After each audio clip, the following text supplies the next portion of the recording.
even from its conception, the idea that became Fractured Rune had always been about the reality warping storms that I would go on to call Aeldstorms. And this idea of what would happen if a technologically advanced society interacted with one that used magic. Of course, at the time, I didn't feel I could write it. It seemed too big as I conceived it.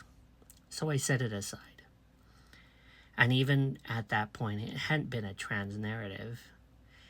It would become one 15 years later.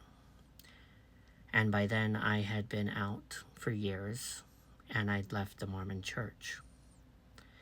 I originally set out to write my own story, but turns out I really hate writing nonfiction, especially if it's about me.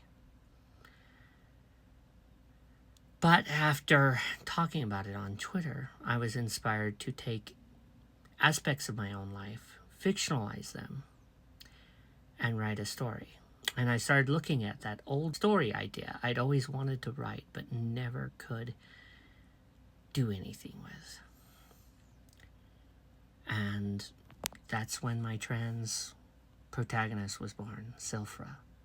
Because I wanted a trans character who could be a badass, who wasn't just another cautionary tale or a freak or, a side character who wasn't portrayed particularly well. So, through her, I explored ideas about religious extremism and the trauma that brings on, and authoritarianism, and what it's like when everything you believe about the world crumbles around you. That's what Fractured Rune and the Aeldstorm Saga is about.